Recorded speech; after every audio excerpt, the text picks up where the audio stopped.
News ഡെസ്കിൽ നിന്നിപ്പോൾ ശ്രീജിത്ത് ബാലകൃഷ്ണൻ കൂടി ചേരുന്നുണ്ട് കൂടുതൽ വിവരങ്ങളുമായി. ശ്രീജിത്ത്, ഇപ്പോൾ ഡൽഹിയിൽ വേഗത്തിലുള്ള നീക്കങ്ങൾ നടക്കുകയാണ്. ഈ ആക്രമണത്തിന് ശേഷം കൂടുതൽ കൂടിയാലോചനകൾ നടക്കുന്നു. ആഭ്യന്തരമന്ത്രി പ്രധാനമന്ത്രിയുടെ വസതിയിലെത്തി ചർച്ചകളൊക്കെ നടക്കുന്നുണ്ട്.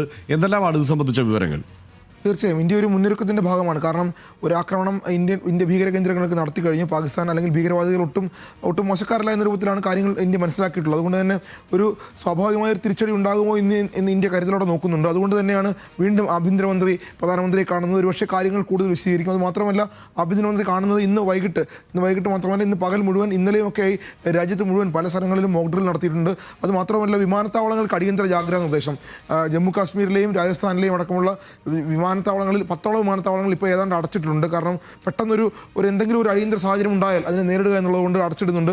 എയർ ഇന്ത്യ അത്തരം വിമാനങ്ങൾക്ക്, അത്തരം കേന്ദ്രങ്ങളിലേക്ക് പോകുന്ന ജമ്മു കാശ്മീർ, ഉത്തർപ്രദേശ്, രാജസ്ഥാൻ അടക്കമുള്ള സംസ്ഥാനങ്ങളിലേക്ക് പോകുന്ന വിമാനങ്ങൾക്ക് ചില വിമാനങ്ങളെല്ലാം എയർ ഇന്ത്യ നിർത്തലാക്കിയിട്ടുണ്ട്. അങ്ങനെ ആ രൂപത്തിൽ രാജ്യത്തിനകത്ത് വലിയ കരുതൽ, വലിയ ജാഗ്രത എടുക്കുന്നൊരു അന്തരീക്ഷം, ആ അന്തരീക്ഷം വിശദീകരിക്കാനായിരിക്കും ഒരുപക്ഷെ ആഭ്യന്തരമന്ത്രി പ്രധാനമന്ത്രിയെ കാണുന്നത്. ഒപ്പം തന്നെ ഇന്ന് വൈകിട്ടടക്കം കേരളമടക്കമുള്ള സംസ്ഥാനങ്ങളിൽ മോക്ക് ഡ്രിൽ നടത്തുന്നുണ്ട്. അതെല്ലാം അത്തരം കാര്യങ്ങളെല്ലാം ഒരുപക്ഷെ അമിത്ഷാ ആഭ്യന്തരമന്ത്രിയെ കണ്ട് വിശദീകരിച്ചേക്കും. എന്തായാലും ഇന്ത്യ വളരെ ജാഗ്രതയോടെയാണ് കാര്യങ്ങളെ സമീപിക്കുന്നത്. പെട്ടെന്നൊരു ഇന്ത്യ വളരെ കരുതലോടെ വളരെ സൂക്ഷ്മമായി നടത്തിയൊരു ആക്രമണം, അത് ഭീകര കേന്ദ്രങ്ങളിലേക്ക് മാത്രമാണ് ആ ആക്രമണം നടത്തിയത്. പക്ഷേ എന്നാൽ പോലും പാകിസ്ഥാൻ്റെ ഭാഗത്തുനിന്ന്, ഭീകരരുടെ ഭാഗത്തു നിന്ന് തിരിച്ചുണ്ടാകുന്നത് ഒരുപക്ഷെ ഇന്ത്യയുടെ ജനവാസ കേന്ദ്രങ്ങളിലേക്ക് ആയിക്കൂടാകുകയില്ല. കാരണം പാകിസ്ഥാനെ സംബന്ധിച്ച് മറ്റൊന്നും ചെയ്യാനില്ല, അല്ലെങ്കിൽ ഭീകരരെ സംബന്ധിച്ച് മറ്റൊന്നും ചെയ്യാനില്ല. അതിർത്തി കടന്നുള്ള ഭീകരവാദം തുടരുക എന്നുള്ളതും ഇന്ത്യയുടെ ജനവാസ കേന്ദ്രങ്ങളിലേക്ക് ഷെല്ലാക്രമണം നടത്തുക എന്നുള്ളത് മാത്രമാണ് അവരെ സംബന്ധിച്ച് ചെയ്യാൻ കഴിയുന്ന പ്രധാനപ്പെട്ട കാര്യങ്ങളൊന്ന്. അതിനെ തടയാനുള്ള നിർദ്ദേശങ്ങളായിരിക്കും, അല്ലെങ്കിൽ അതിനെ തടയാനുള്ള നിർദ്ദേശങ്ങളും നടപടികളുമായിരിക്കും ഒരുപക്ഷെ ഇന്ത്യ കൂടുതലായി എടുക്കുക. അതുമാത്രമല്ല, ഈ അതിർത്തിക്ക് അപ്പുറത്തേക്ക് ഇന്ത്യയുടെ ഉൾപ്രദേശങ്ങളിലേക്ക്, അതായത് ഈ മോക്ക് ഡ്രിൽ എന്ന് പറയുന്നത് ഏതാണ്ട് 244 ജില്ലകളിൽ നടത്തുന്നുണ്ട്. വിവിധ സംസ്ഥാനങ്ങൾ ഭാഗമാണ്.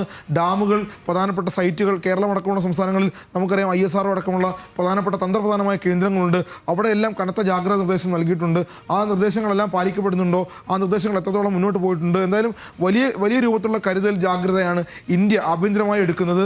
അക്കാര്യങ്ങളെല്ലാം അമിത്ഷാ അദ്ദേഹത്തെ ധരിപ്പിക്കും, പ്രധാനമന്ത്രി ധരിപ്പിക്കും. അതുമാത്രമല്ല, ഡൽഹിയിൽ എല്ലാ അർത്ഥത്തിലും ഇപ്പോൾ നേരത്തെ ശ്രീലാൽ സൂചിപ്പിച്ച പോലെ എല്ലാ അർത്ഥത്തിലും ഡൽഹി വളരെ കരുതലോടുകയാണ്. കാരണം പാകിസ്ഥാൻ്റെ ഭാഗത്ത് നിന്ന് അവർക്ക് ചെയ്യാൻ കഴിയുന്ന കാര്യങ്ങൾ ഇത്തരത്തിൽ അതിർത്തി കടന്നുള്ള ഭീകരവാദ പ്രവർത്തനം മാത്രമാണ്. അതിനിയും കരുതലുണ്ടോ? അത് മാത്രമല്ല, ഇന്ന് സൈനിക ഉദ്യോഗസ്ഥർ മാധ്യമങ്ങളെ കണ്ടപ്പോൾ പറഞ്ഞത് പെഹൽഗാം പോലെ സമാനമായ മറ്റൊരാക്രമണത്തിന് കൂടി ഭീകരർ പദ്ധതിയിട്ടിരുന്നു. പക്ഷേ അത് സൈന്യത്തിന് തടയാൻ കഴിഞ്ഞു, അല്ലെങ്കിൽ അത് നടത്തിയിരുന്നില്ല, അല്ലെങ്കിൽ നടത്താതെ അവർ മടങ്ങുകയാണ് ഉണ്ടായത് എന്നൊരു വിവരം കൂടി ഇപ്പോൾ പുറത്തു വരുന്നുണ്ട്. സ്വാഭാവികമായും അത്തരത്തിൽ ഇന്ത്യക്കകത്ത് തുടർച്ചയായ ഭീകരാക്രമണങ്ങൾക്ക് പദ്ധതിയിടുന്ന രൂപത്തിലാണ് ഭീകരർ പ്രവർത്തിച്ചിരുന്നത്. അതുകൊണ്ട് തന്നെ ആയിരിക്കണം ഇന്ത്യ ഇത്രയും സുസജ്ജമായി എല്ലാ കേന്ദ്രങ്ങളിലേക്കും, അവരുടെ പ്രധാനപ്പെട്ട ലോകത്തെ പ്രധാനപ്പെട്ട രാജ്യങ്ങളെല്ലാം നിരോധിച്ച പ്രധാനപ്പെട്ട 3 ഭീകര സംഘടനകളുടെയും പ്രധാനപ്പെട്ട കേന്ദ്രങ്ങളിലേക്ക് ആക്രമണം നടത്താൻ ഇന്ത്യ തീരുമാനിക്കുന്നത്. അല്ലെങ്കിൽ ഒരുപക്ഷേ ലഷ്കർ ഇ തോയ്ബയുടെ കേന്ദ്രത്തിലേക്ക് മാത്രം നടത്തിയാൽ മതിയായിരുന്നു. കാരണം ലഷ്കർ ഇ തോയ്ബയാണ് ഇതിൽ പ്രതിയായിട്ടുള്ളത് എന്ന് ഇന്ത്യ പറഞ്ഞു കഴിഞ്ഞു.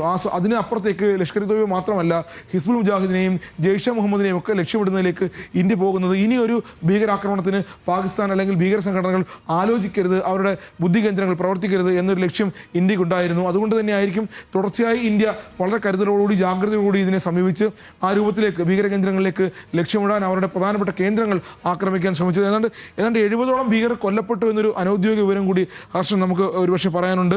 ചില ദേശീയ മാധ്യമങ്ങളൊക്കെ അത് റിപ്പോർട്ട് ചെയ്യുന്നുണ്ട്. കാരണം സാധാരണ നമ്മൾ ആദ്യം റിപ്പോർട്ട് ചെയ്തിരുന്നത് 10ഓളം ഭീകരർ കൊല്ലപ്പെട്ടു എന്നുള്ളതാണ്. അനൗദ്യോഗികമായി പറയാൻ കഴിയുന്നത് ഏതാണ്ട് 10ഓളം ഭീകരർ കൊല്ലപ്പെട്ടു എന്നൊരു 70ഓളം ഭീകരർ കൊല്ലപ്പെട്ടു എന്നൊരു അനൗദ്യോഗിക വിവരം കൂടി നമുക്ക് പറയാൻ കഴിയുന്നുണ്ട്.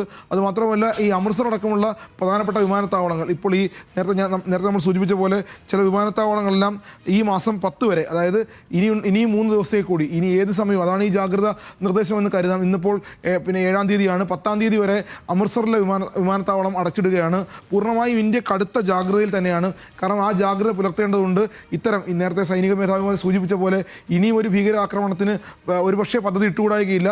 അതെന്തായാലും സൈന്യം അത് തടഞ്ഞു, അല്ലെങ്കിൽ അതിനെ പൂർണ്ണമായി ഇല്ലാതാക്കിയെന്ന് സൈന്യം അവകാശപ്പെടുമ്പോൾ തന്നെയും ഇപ്പോഴും അതിർത്തി കടന്ന ഭീകരവാദത്തിന്, അല്ലെങ്കിൽ ഭീകരപ്രവർത്തനത്തിന്, ഭീകരാക്രമണത്തിന് സാധ്യതയുണ്ടോ എന്ന് ഇന്ത്യ പരിശോധിക്കുന്നുണ്ട്. അതിനെ തടയാനുള്ള മാർഗ്ഗങ്ങളായിരിക്കും ഒരുപക്ഷെ അമിത്ഷാ ഇപ്പോൾ പ്രധാനമന്ത്രിയോട് വിശദീകരിക്കുക. ഹർഷൻ.